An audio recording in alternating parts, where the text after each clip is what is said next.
Hey, what's up, guys? It is me again, and I'll be honest with you. I thought that we might get to see each other today. Unfortunately, that is not going to happen as we've had to rearrange some schedules at church. But have no fear, we will get back together eventually, and we'll have some fun. Um, I want to give you just a couple of announcements before the life group lesson for the day, which is a testimony from me. I fixed my hair here, so I'm looking slick. Uh, as far as announcements go, the main stuff is that we've had to alter the schedule for when we will start services back. Your parents will know that information whenever it comes out. It'll go to them first. Okay, so just kind of keep that in mind. Also, I am going to do something some of you all probably won't like very much, but know that it's coming from a good place. We are going to cancel our meetups for this afternoon. We're not going to have them because it's Memorial Day weekend, and they have loosened up some of the regulations. And I figure some of you guys, a lot of you guys, are probably going to be going and hanging out with friends and family, and so we're just not going to bother with one this week. We will do a normal Wednesday night this week with a message and worship and that kind of stuff. It may look a little different as the church staff hasn't been back in the building, may not be back in the building for a little bit. But after that, we may mix it up. We may do something very similar to what we did this past Wednesday for our PSP night, where we have Reagan come on and lead worship, and I do a message from that format, and then we do some discussion stuff as well. I've been talking with a few of our students who really liked what we did this past week. We may do it a little different on the worship side because the worship, Reagan did awesome. Like, she did a really good job. Andrew, we could hear him singing too. It was great.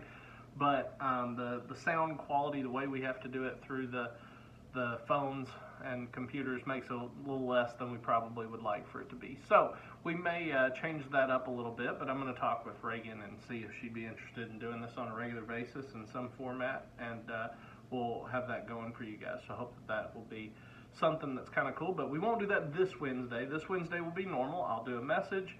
We will have worship time of some sort probably, and we won't meet afterwards, but we will have that normal Wednesday session. So be on the lookout for that at 6 o'clock on Wednesday.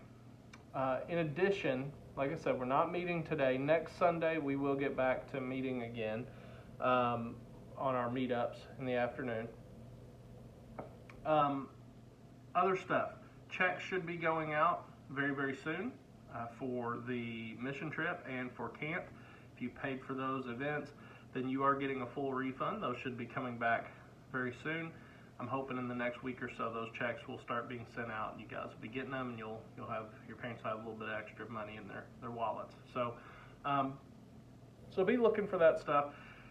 Also want to tell you, next Sunday we will officially kick off our summer schedule.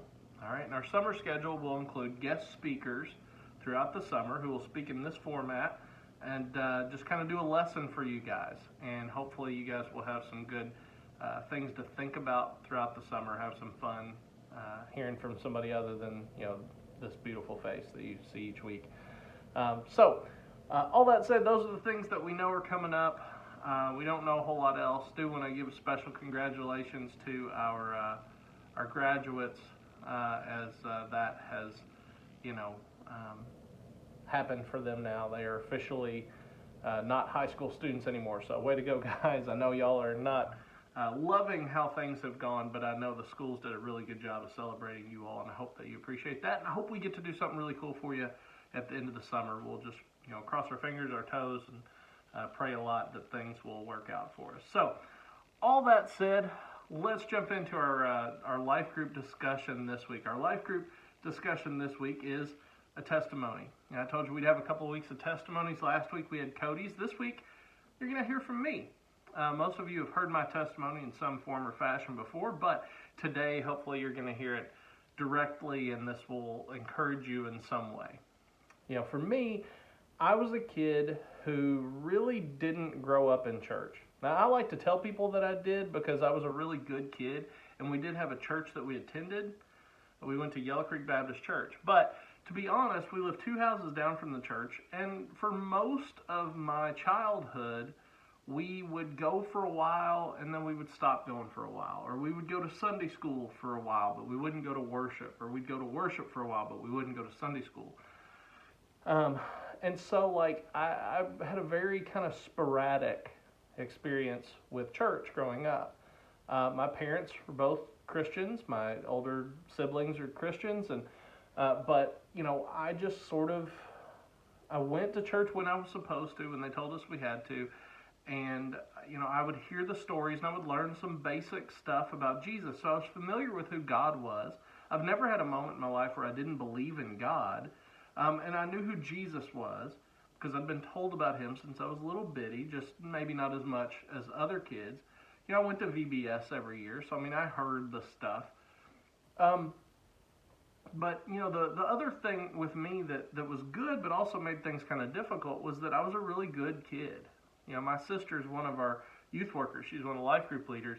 And she would even attest to that. With a few exceptions, I was a really good kid. I didn't do a whole lot wrong. I made really good grades. Teachers liked me. Coaches liked me. My parents liked me. I was a good kid. And, I was almost the kid that the teacher would ask to, watch the rest of the class whenever she would leave the room. I was almost that kid. So for me, the gospel was really hard for me to understand because I remember going to a vacation Bible school as a kid and hearing the gospel presented and sort of understanding it, but not exactly understanding it, and just feeling like I was supposed to do something about it. Like my heart was really racing and I didn't know exactly what to do with it. I just knew that there was something about it that was unique and important. But I didn't want to tell anybody.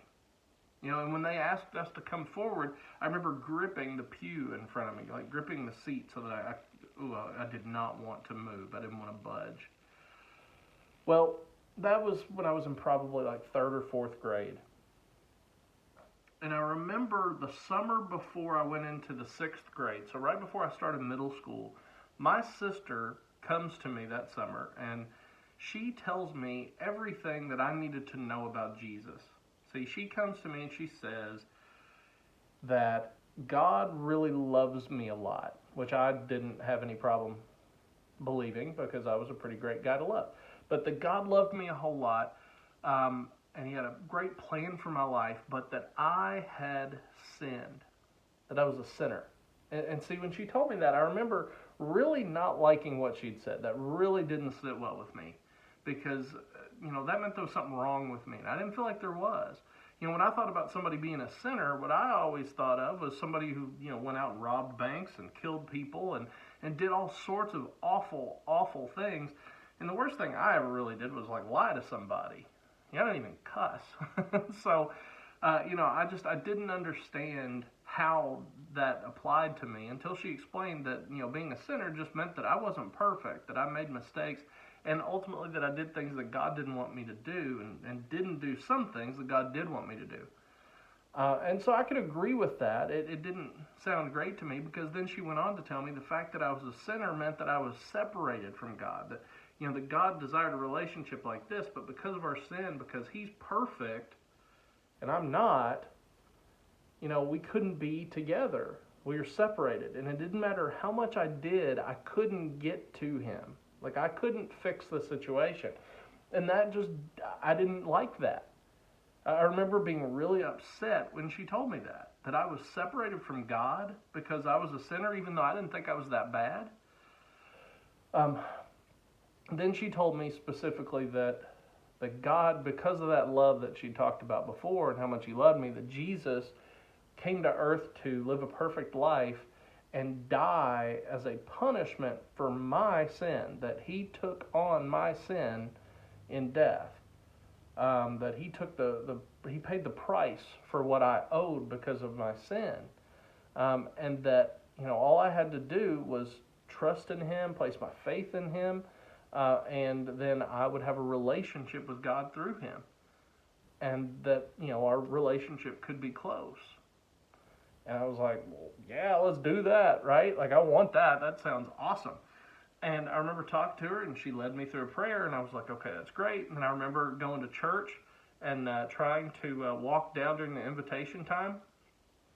And I got down to got down to the altar area, and pastor asked me what I wanted, and I said I wanted to get baptized. And he said, well, are you making a public profession of faith? And I didn't know what that meant. He said, have you given your life to Jesus? And I didn't know exactly what that meant. All I knew was that I had prayed a prayer and that I was saved. But I didn't speak his language. I didn't get it. And so I just kind of, as a 12-year-old, I'm just kind of staring at him like, what? And so he makes me go meet with one of the deacons, a guy named John Ed Dunn. He pulls me aside, and we go to this room, separate part of the church, and we sit down, and he leads me through the gospel again. And this time it felt official, like it felt like a big deal. And so he walks me through the gospel, and at the end, I remember praying, and this time, like, I understood exactly what everybody had been saying, and this time it really did make total sense to me, and I didn't just want it because it sounded cool. I wanted it because I didn't want to go to hell. I wanted to be with God. And so I prayed that prayer, and I was all excited, and some of you have heard this. I expected there to be fireworks, like like fireworks that I could see, or like a light shining down, or like doves. Like, I expected something huge, and nothing happened. Like, I expected my heart to, like the Grinch, like my heart grew 3 sizes that day, or, whatever. Like, nothing happened. And so I struggled after that in my faith. Like, I had a relationship with Jesus. I knew Jesus, but I had no idea what that meant. I didn't know how to be a Christian. Like, I remember trying to tell my best friend how he could become a Christian because he wasn't, he didn't go to my church, so I assumed he was, going to hell. And so I felt like I had to tell him, and he didn't like it. We got in a big argument about it. I remember right after I got saved, I tried to read my whole Bible, like, as quickly as I could. And I got about the 3rd chapter of Leviticus and stopped. Not that anybody's ever had that happen before, but like, it didn't flow for me. It didn't work for me. And like, I thought God had this like top 10 list, and I wasn't, in the top 10, and I needed to work my way up into the top part of that, because that was the only way God would be happy with me. I had to try to please him. And I remember struggling, and we still didn't go to church a whole lot, all the way through high school. I started going a little bit more when I was a senior in high school, or actually the summer before my senior year of high school, so that I could go on a mission trip with the youth group to Texas. And I got to go on that trip. I'm sorry, it just got really dark in here. I'm not sure why. But I went on that mission trip, and it was life-changing. It was really good. Senior year went quite a bit as well. Then I go off to college, and when I get to college, I get involved with this group called Campus Crusade for Christ, which many of you have heard me talk about before. And that was the first time I was really around a bunch of Christians who loved Jesus and were a lot of fun. They loved to have a lot of fun, and they welcomed me in, and they let me have fun with them, and they let me be a part of what they were doing. And I had different people actually reach out and teach me the Bible, and teach me how to grow in my faith, and how to pray, and how to tell other people about Jesus. And so that was an awesome experience for me. I grew in my faith. I came to know Jesus more, and God started to call me into ministry from there. I came and worked at Bellevue for a summer when I was in college. I actually did a back-to-back summers.